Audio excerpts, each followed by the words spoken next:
वित्त मंत्री सीतारमण के पति पराकला प्रभाकर ने एबीपी न्यूज को एक इंटरव्यू दिया, एबीपी देशम, और उसमें कहा कि देश में अगर तीसरी बार पीएम नरेंद्र मोदी आते हैं तो ये देश में चुनाव नहीं होंगे, एक विनाशक होगा और उनकी जान को खतरा है। उन्होंने देश की अर्थव्यवस्था को लेकर जिस तरह खुलासा किया है वो हैरान कर देने वाला है। इस वीडियो में टीपीएन 20 टाइगरपुर न्यूज से मैं एसवी सागर, राहुल गांधी, अरविंद केजरीवाल, ममता बनर्जी, मायावती, अखिलेश यादव, ये राजनीतिक लोग अगर पीएम मोदी को निशाना बनाते हैं तो यह मान लिया जाता है कि यह सरकार का विरोध कर रहे हैं, लेकिन एक अर्थशास्त्री वो भी मोदी सरकार में वित्त मंत्री सवालिया निशान लगाते हैं तो अहम हो जाता है दोस्तों कि अर्थव्यवस्था की क्या हाल है देश के, और अगर तीसरी बार मोदी सरकार में आते हैं क्या हाल होगा इस देश का, पूरा खुलासा, पूरा इंटरव्यू। दरअसल पीएम मोदी देश में 370 और एनडीए के लिए 400 सीटों का दावा कर रहे हैं, देश से मांग रहे हैं और वह चाहते हैं कि इस भारत को विकसित राष्ट्र बनाया जाए, और विकसित राष्ट्र बनेगा तो प्रति व्यक्ति आय बढ़ेगी और देश की जीडीपी बढ़ेगी, देश खुशहाली पर होगा। क्या उनका यह सपना पूरा होगा? तो जहां कोई उन पर आलोचना करता है उसे सीधे टारगेट कर दिया जाता है, ये कांग्रेस का आदमी है और कांग्रेस का व्यक्ति बनकर यह सरकार की आलोचना कर रहा है, सरकार विरोधी है। ठीक है, तो दोस्तों पराकला प्रभाकर ने जिस तरह खुलासा किया उन बिंदुओं पर बात करते हैं कि जो हैरान कर देने वाला खुलासा, बयान, इंटरव्यू। देश में 7 चरणों के चुनाव में से 4 चरण के लोकसभा चुनाव हो चुके हैं, आम मतदान चुनाव हो चुके हैं, और यह भी लग रहा है कि इस बार जनता मोदी को हटा देगी। ये विपक्ष और इंडिया गठबंधनों का दावा है, लेकिन अमित शाह और भाजपा के नेताओं का दावा है कि तीसरी बार मोदी अवध सांगे और 100 से एक बेहतरीन परिणाम देखने को मिलेंगे, पीएम मोदी ने कहा। तो दोस्तों जो भविष्यवाणी की है वो हैरान कर देने वाली है।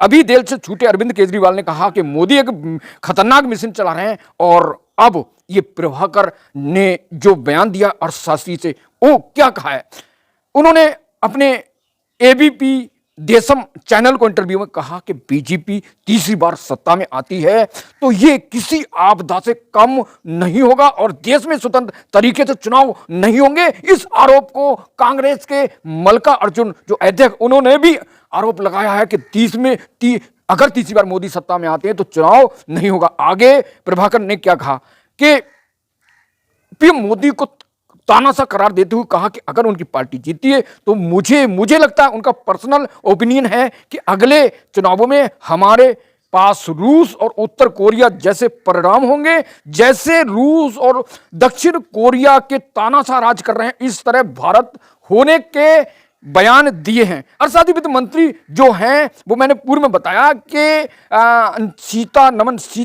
जो रमन है, वित्त मंत्री सीतारमण, निर्मला सीतारमण के पति हैं।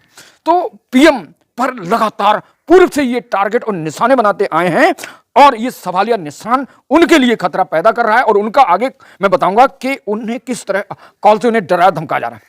तो प्रभाकर ने आगे मोदी की आर्थिक मॉडल का जनता को भ्रम बताया कि प्राचीन गौरव और रंगीन भविष्य पर जोर देकर वर्तमान समस्याओं से जनता का ध्यान हटाने की बीजेपी की रणनीति पर आलोचना की और कहा कि बीजेपी ने देश की जनता के साथ लगातार गौरवशाली अतीत और एक आशाजनक भविष्य की तस्वीरें खींची, जो प्रभावी रूप से वर्तमान समस्या से ध्यान भटकाकर बीजेपी आर्थिक सफलता की झूठी कहानी बताने के लिए आंकड़ों को हेराफेरी करके बीजेपी अपने एजेंडों के अनुरूप समस्याओं को तोड़ मरोड़ कर पेश कर रही है। आगे उन्होंने कहा कि गरीबी सचमुच हुई है देश में और बीजेपी अपने दावे के मुताबिक 83 करोड़ लोगों को खाद्यान्न क्यों बांट रही है।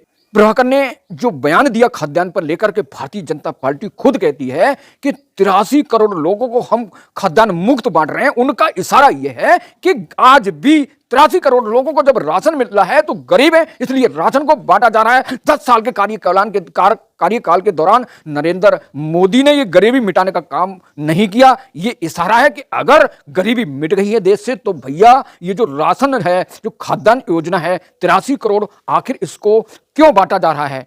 अर्थशास्त्री प्रभाकर ने इलेक्टोरल बॉन्ड पर उन्होंने कहा कि चुनावी बॉन्ड योजना दुनिया का सबसे बड़ा घोटाला है, दुनिया का सबसे बड़ा घोटाला है। यानी जो चुनाव चंदा लिया भारतीय जनता पार्टी ने 22 अरब करोड़ यह चुनावी घोटाला बताया। लेकिन दोस्तों दूसरे नंबर पर कांग्रेस ने भी चुनावी चंदा लिया, तो क्या उन्होंने भी ये जो फंडिंग की है घोटाला किया है? ये बात भी सोचने की है। एक तरफ मोदी को टारगेट किया गया दोस्तों, दूसरी तरफ कांग्रेस की चर्चा नहीं की, इससे भी उनका जवाब संदेहपूर्ण महसूस होता है। आगे उन्होंने कहा कि राजनीतिक फंडिंग की आड़ में जबरन वसूली, सरकार जानबूझकर उद्योगपतियों को धमका रही है और चुनावी बॉन्ड योजना के जरिए पैसे वसूल कर रही है। उन्होंने सुप्रीम कोर्ट की टिप्पणी पर सरकार की प्रतिक्रिया पर निराशा जाहिर की।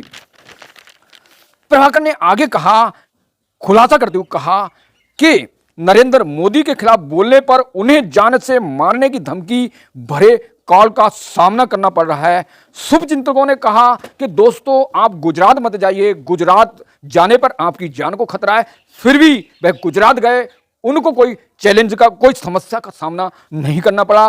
तो ऐसे टाइम पर प्रभाकर का बयान, प्रभाकर अर्थशास्त्री का बयान आया, उस बयान से साफ लग रहा है कि उनके बयानों से सरकार अगर तीसरी बार आती है तो देश में आपदा होगी, विनाशक होगा, चुनाव नहीं होंगे। तो आपको प्रभाकर के जो बयान दिए हैं, जो उन्होंने एबीपी देशम चैनल को जो इंटरव्यू दी, क्या लगता है दोस्तों? मोदी को टारगेट करना विपक्ष का काम है और यह स्वतंत्रता का अधिकार है।